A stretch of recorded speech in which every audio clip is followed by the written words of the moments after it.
everybody, to Candyman, a podcast not about the horror series Candyman. Don't say it 5 times in a mirror, because we're going to be talking about Sweet Tooth, specifically the first episode of the Netflix series titled Out of the Deep Woods, and we're going to be reviewing a piece of candy at the end of the episode.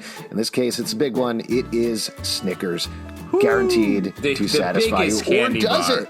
Yeah. That's what we're going to decide. The biggest deal. I feel like the Snickers is Packed the king of candy. Nuts.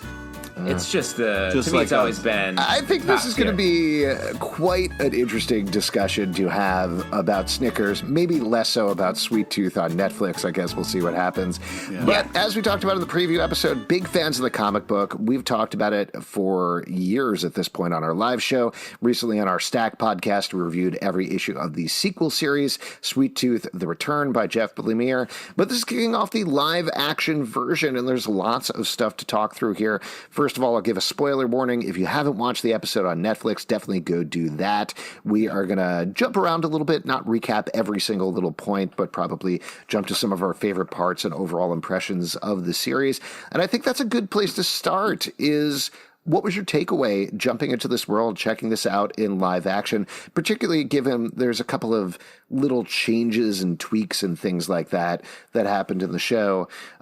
Pete, I want to go to you first, because I know you were very concerned, as usual, as you always are, and I think it's fair, that it's making the jump from an art style, Jeff Lemire's, that you love very much, into live action characters, broad strokes. How'd you feel about this? Well, first off, I called it the baby actors that had to be glued, stapled, stuff waxed on them, held down against their will as they looked adorable. I don't know how they get those prosthetics on there, but a lot of babies were at work in this episode. A lot of working babies out there. So I don't know who to call. But hopefully some parents are getting some money. Ghostbusters, I think. Call Ghostbusters, because that makes about as much sense as what you just said. Go ahead, Pete. Okay, baby's got to work. In this economy, baby's got to work. I hear you. I thought it was beautiful.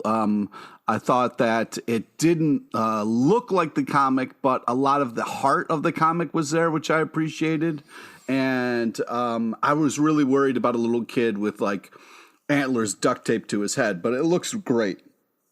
So I was very happy with how it looked. I was just like, you're making it harder by going live action. If you animate, it's not as weird to have antlers, but I felt like they pulled it off and it didn't feel too crazy, if you will. Justin? Yeah, I mean, I thought it was great. You really feel for Gus through the whole. It's heartbreaking throughout this whole episode, and you just feel. I mean, obviously, we know a little bit about what's coming. Fixing your mud house, yeah, we definitely. read. Yeah, we know all about fixing the mud house and causing a fire, an accidental fire. Yeah. We know a little bit about what's coming through the comic book, but there's this dread over the whole episode, the whole pilot, that I think is there in the show as well. Like something bad is coming. And in this case, it's like multiple bad things. And they do the post-apocalyptic sort of Walking Dead style world in a way that still feels menacing without, there's no supernatural zombies or anything. It just feels menacing just by its sheer emptiness.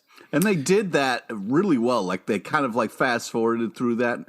Not really, but when we saw through a couple of characters' perspective, but it was great how we kind of got through that and then got to Gus and Gus's life. And I thought that was really smartly done. Having shit going crazy and then some guy who's kind of out in the woods burying a TV. I get what's happening. You need not say more. So I thought it was really well done. Sorry, Alex, didn't mean to cut you off. No, you didn't at all. I was waiting for you to finish. I really like this as well. I think my one little asterisk here is I think it'll be interesting to see how the show plays out, because this is such a strong hour and it's so well done, but it's so focused on Gus and his papa other than these side trips we take to the outside world.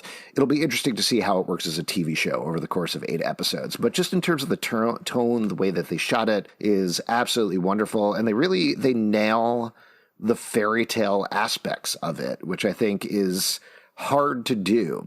I will say This is not my favorite movie, so I hesitate to call it out, but I do think it's a good touchstone. It has very Big Fish vibes to me in this.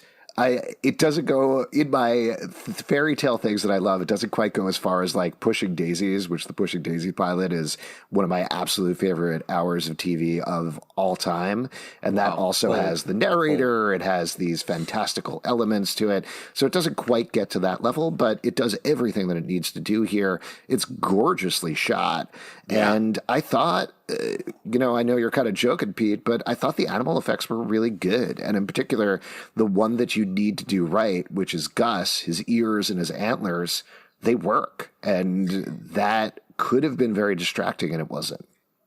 It's subtle. The way the movement, the little bits of movement we got on the ears, I thought were great. Like, I feel like you believe him sort of from the jump. And the actor does such a great job of just being this endearing, very grounded kid in this magical world. I like the bits. I think a Big Fish is such a good comparison. It sort of looks, the color of the show feels very Big Fish, and the way that they sort of dip into fantasy, Gus looking at the ghosts coming up from the like, steam and whatnot. Like, I really like that. It felt like we were in his head the whole time. So let's talk about Gus. Let's kind of work through the cast here and talk about our general feelings about them, because just broad overview of the plot, just in case you watched it and immediately went out of your mind. It's essentially Gus is a tiny baby taken by his father, played by Will Forte, to this cabin to wait out the viral apocalypse that's killing the rest of the world. Meanwhile, a doctor, Dr. Singh, is dealing with that apocalypse, finding out at the same time all these animal hybrids have come up.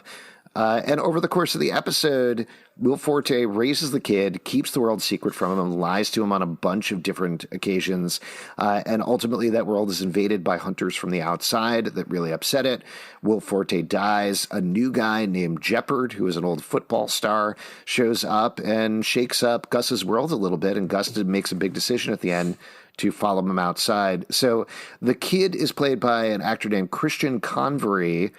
He has done a lot of stuff, but not anything of this level. The one thing that I'll bring up that I thought was a fun connection, because it connects to another podcast we did back in the day in one of our favorite shows, he was actually young David on Legion for a couple of episodes. That's why it looks familiar. Probably. I mean, I would question that. I would question your ability to recognize that child. Sure. But not exactly the same, but like same level as they could have gone so wrong with the ears, the antlers, and those effects. Kid actors can be very distracting, and particularly hooking a show around an actor of this age can go very, very wrong. I thought it was great. What'd you guys think?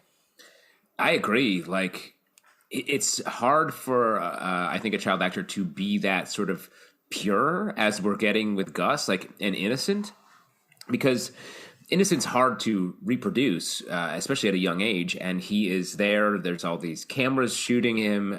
It's all riding on him. A lot of his scenes are by himself, and especially in the back half of the episode.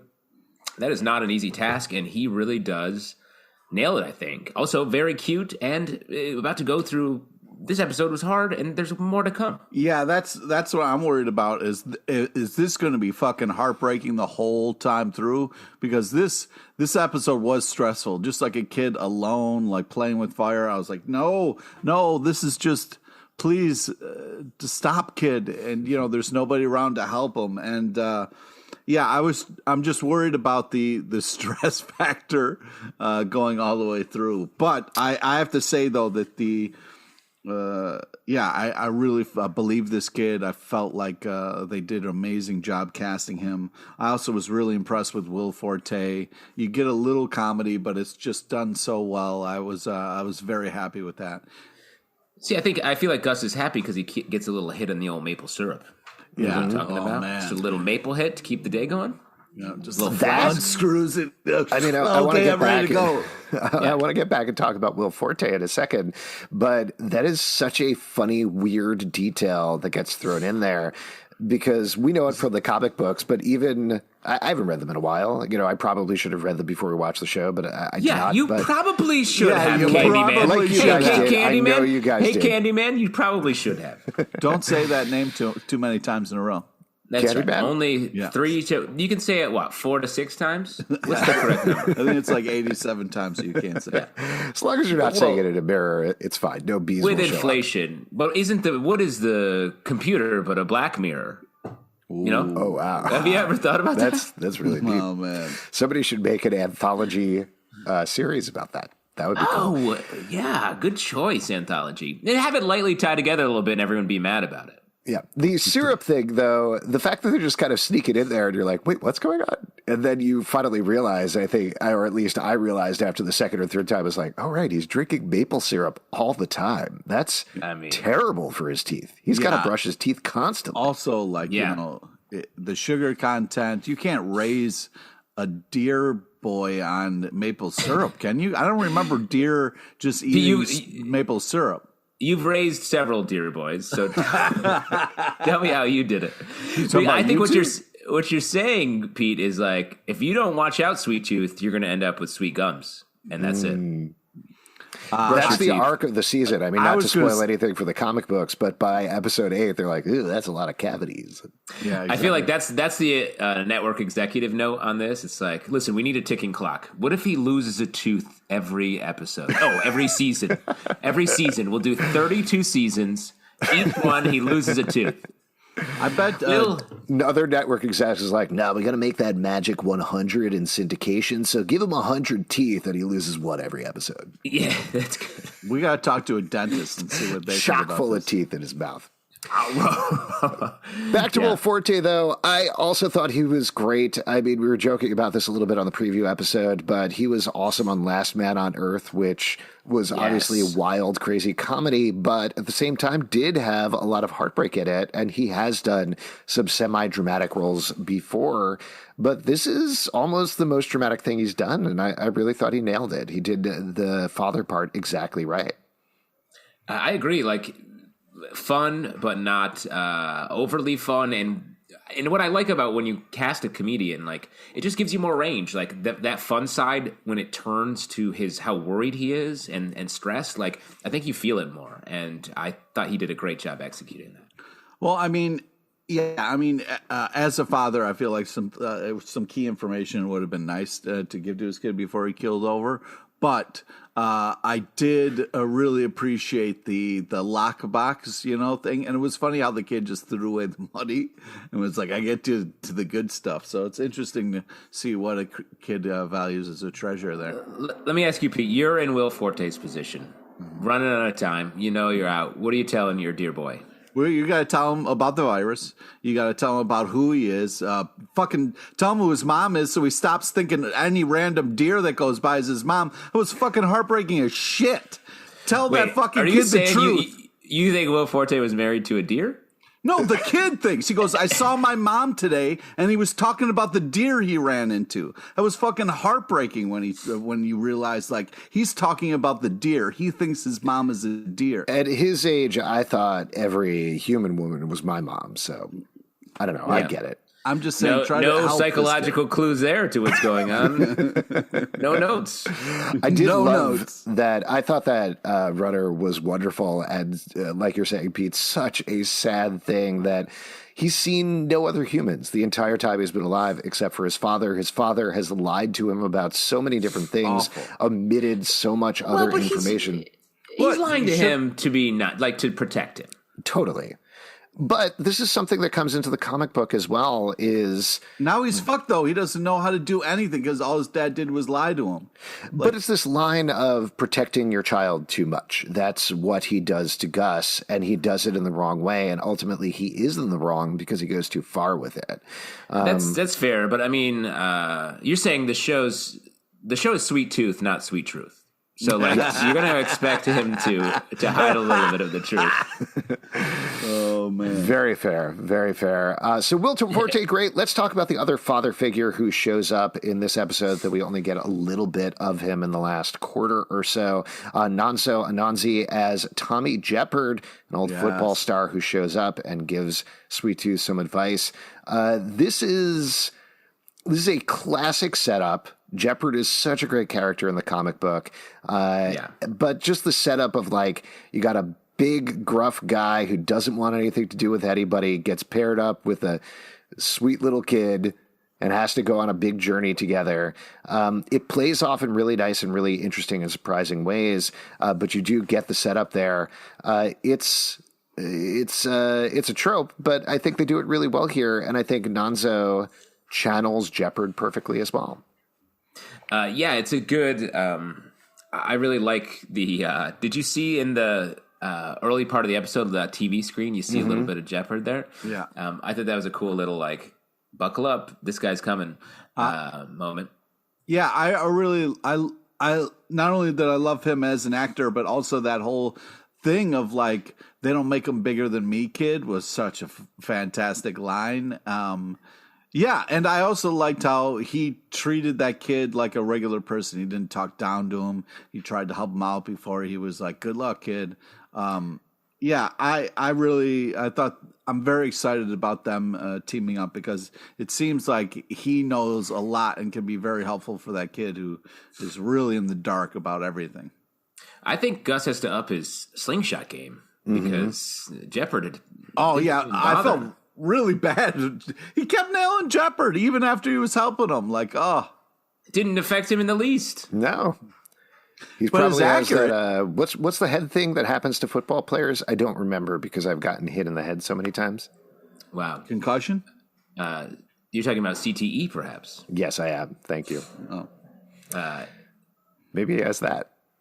Alex, dark turn here in the early part of this series.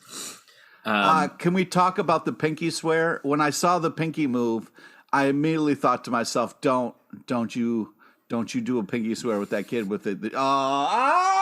It's so creepy. That was so creepy. You're talking about don't make a kid shake your hand when when you got like a shaky pinky. You're talking about the shaky pinky from the virus, right? The virus effects, yeah.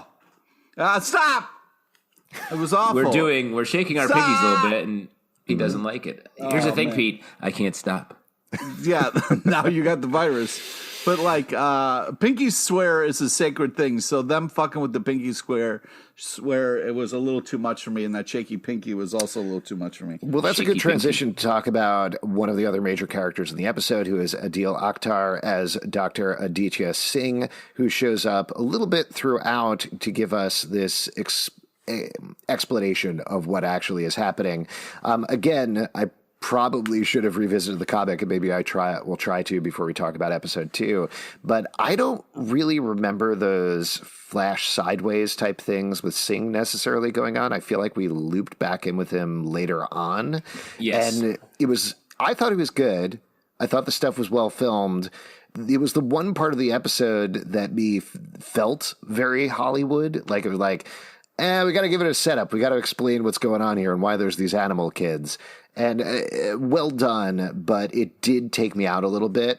And I didn't really get back in until we got back to Gus, personally. Yeah, I mean, it feels very disconnected. And I think that's fine. I think what they're doing is a little setup. So it's hard for them they're not ready to really loop them together yet. Yeah. What'd you think, Pete? What did you think about those sequences, other than being upset about the babies? Yeah, I mean, obviously, I don't know if those babies will ever recover, because when you grow up and then you find out what your parents did to you, I mean, that's a conversation and a half. Like, you're talking about the baby actors that you claim were mistreated because they were had animal stuff super glued to them. Yeah, exactly. So then later in life, you got to find out that, like, hey, I was a bird baby in the fucking famous Sweet Tooth TV show. Like, hey, Dad, where's that fucking money? Like, that's intense to do Pete, that to your child. I'm just making sure those kids are CGI, right? CGI meaning crazy glued innocence. Wait, are you serious? Those aren't real babies? No, they're not real babies. Oh, thank God. Why didn't you tell me that? Before I watched it, I was so stressed out about those poor babies. Like that bird baby, like, But Pete, how many babies do you encounter on a daily basis that are CGI? You thought about that? Are there any real babies out there? Oh my God, that's right. Are my babies real? Or have I just been meticulously CGIing them running into our podcast every now and again? Wow, that's impressive, the work that you put in. So any other, before we move on to the all-important candy review portion of our podcast. I'm just waiting for, it's a countdown until I get to eat some candy. You're just looking at that Snickers. Our heads look like Snickers at this point, like some sort of turkey dinner. Call out this is how we got Pete to do the podcast. We are literally dangling a candy bar in front of his head the whole episode until we get there. What other things would you want to call out? Any other moments that jumped out to you in particular? I love building a straw father to replace a missing father, a missing person. I want you guys to do that for me. I will tell you what, I was so worried when that happened. I thought it was going to be his corpse. Yes, I was like, no, don't have the dad just sitting there at the table. Yeah, big relief. I got to say, though, that like, when the kid like ran and hid, and then, there's that tripwire there, and he hits the tripwire, and that little like duck waddles out. I fell out. I thought that was really hysterical in all the right ways. But even the dad was lying about like what storms were to him. He's like, "Oh, it's like bath time for the sky, son! Yay! Wash the world's problems away." I was like, "Come on, Dad, give him some straight talk. This kid he's got no shot." Well, this is a little bit of a side thing, but something that I did want to bring up and get your guys' input on. So clearly what the father is doing is trying to set up the world as a storybook for his kid. He creates his own storybooks, which is such a neat little detail. These telling him things like what you said about the sky and about rain. And ultimately, Gus is going to have to find out, what is the real world like? Is it dangerous? Is it terrifying? Or can he turn it into his own storybook? Will his power of goodness change the world in a certain way? And that certainly seems to be the implication from the narration. But the thing that I was most curious about is what you thought about, I'm trying to think how to phrase this, I guess the age level of the show, because this is very much framed as a all ages story, but I thought it got a little adult. Like it sort of splits. It's the sort of thing that I'm a little worried families are going to be like, oh, it's about these animal kids. Let's check it out. And then the kids are screaming and sobbing on the couch. But what did you guys think? Well, I think that's an interesting point because it's sort of it offers the same dichotomy that we're getting in the show, where we have Will Forte as a father, like fictionalizing the world and trying to keep him safe for as long as he can and create this nice world for him when the outside world is much harsher. And then the viewer is watching this show that's actually quite harsh about the world for a child to see, that has far fewer storybook things. So I don't know which is better if you're a parent choosing between these two things. I do think preserving innocence and like making that is what makes Gus special. So I think what the father did is actually good for Gus. Despite the harshness of when he finally does encounter some aspects of the world, it makes him a different person from everyone else and able to go further and offer a purity that people rally around.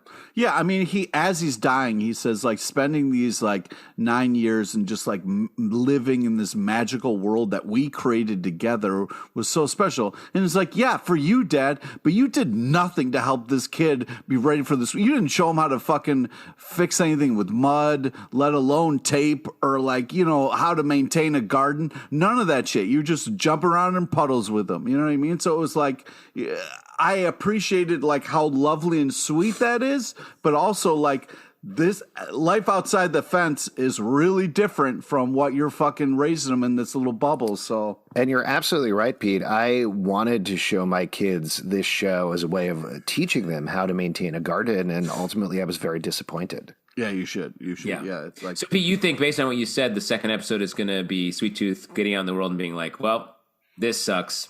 Yeah, I'm just going to lay down and die here."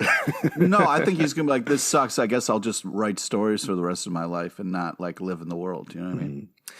Any other moments you want to call out about the episode? Anything else that jumped out at you? I did like when Will Forte saw the dude creeping around the fence. And the guy was like, he's like, "Hey, what's going on out there?" He's like, "Well, once the internet went down, it was over." And I was like, truth. Yes. Wow. Truth. I really like that scene as well. Just a quick question. He wasn't holding a gun, right? Like It was a broom. It was a broom. Yeah, I like that move. I thought that was really nice. Do you not have a good television to watch things on or a computer? No, I hear you. I thought it might have been a sort of futuristic gun. Right. Exactly. Future gun? Yeah, future gun. I also Guns will eventually always shoot look like people brooms. with brooms. I shoot people with brooms constantly.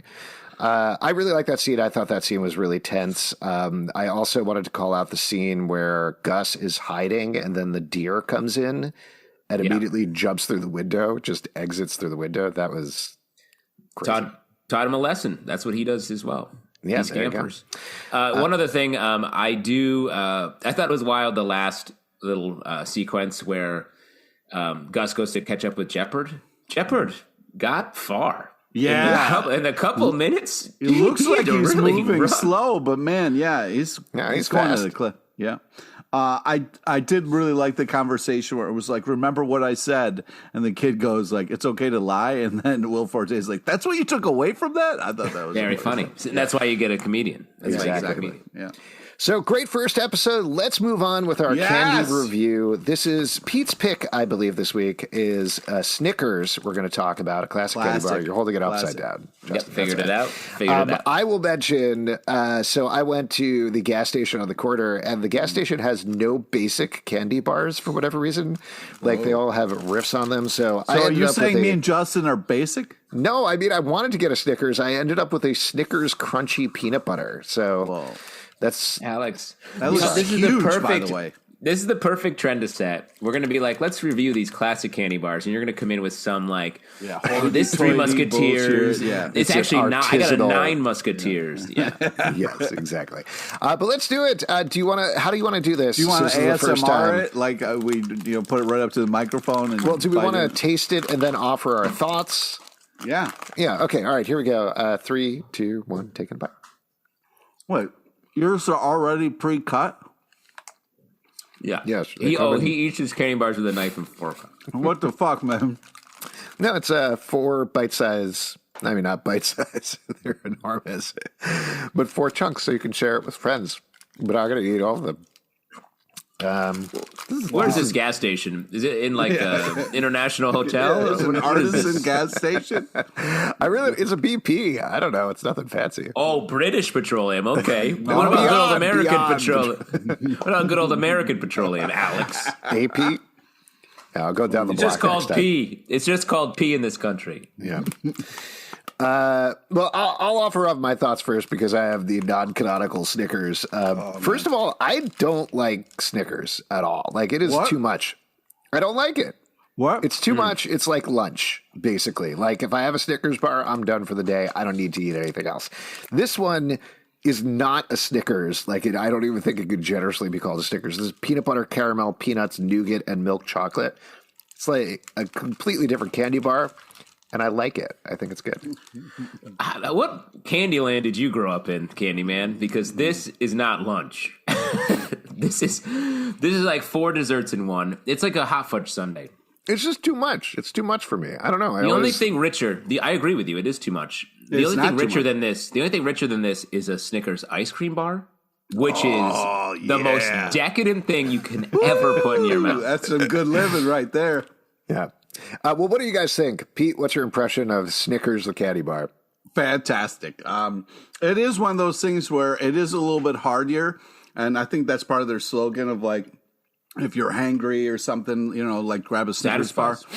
Because it Clearly does made fill a you very up. big impression on you. It does fill you up. But I do like the combination of, we got a little bit of nougat, caramel, chocolate. I think it's a fantastic combo. There's nothing like biting into like a whole Snickers bar and just kind of rip it in half with your teeth. Oh man, rip it right in half. It's just like a monster. It's a lot of calories, but man, it's really glorious. I love hot fudge sundaes. Like I said on the preview episode, I don't eat a lot of candy. The things I like are brownies and like hot fudge sundaes or chocolate milkshakes. And this has the hot fudge sundae qualities. Well, I can't talk. It has the hot fudge sundae qualities that I'm looking for in a candy bar. This to me is the brass ring of your oh wow! Like this is the top. This is the top candy bar. Wow! Wow! 100%. Man, this is Pete's pick, but it sounds like it was Justin's pick. And exactly. That's really interesting. If you could find a candy bar that beats the Snickers over the course of this podcast, all day. Are you talking about the candy bar, or are you just quoting goodies? Talk about the candy bar. Oh, okay. Bring it. Well, I'll tell you what. Maybe we'll get to this at some point. I think my favorite candy bar is Three Musketeers. So there you go. Oh, let's and do Three that Musketeers is the diametric opposite of a Snickers because it's basically eating just air. Nougat. It's with just chocolate. You bite into it. It's like poof. It's so great. It's like a cloud of nougat. Maybe we'll have to do that one with episode 2. See what happens. I feel like get out of here with the nougat. Take the nougat. What are you talking about? At what other time in your life do you encounter nougat? Or like, you know what I love? Nougat. Excuse me, waiter, do you have any nougat in the kitchen? No. Nougat is a made-up thing that is, it's a trick. It's not a trick. It's glorious. The greatest light trick and fluffy. The greatest trick the devil ever pulled was inventing nougat and getting you, Pete LePage. Well, I'll tell you what, here's the thing about candy is it tends to attract bees, just like the Candyman, the thing we're not talking about on this podcast. If you'd like to talk to us about Sweet Tooth, though, we do a live show every Tuesday night at 7 p.m. to Crowdcast and YouTube. You can most likely, at this point, subscribe to the podcast on iTunes, Android, Spotify, Stitcher, or the app of your choice. Hopefully it's rolling out there if the feeds are all working correctly. At Comic Book Live on Twitter, comicbookclublive.com for this podcast and many more. Until next time, keep your candy fresh and your episodes fresher. Wow. Nice. I'm high off this candy bar. It's so delicious. Me too. I feel like my eyes just opened a lot wider than they have in a long time. I agree. This is great. I'm glad we all like Snickers crunchy peanut butter. No, you're the only one who likes that. Oh, right. Okay. Tune in next week for Alex's home chef candy bar.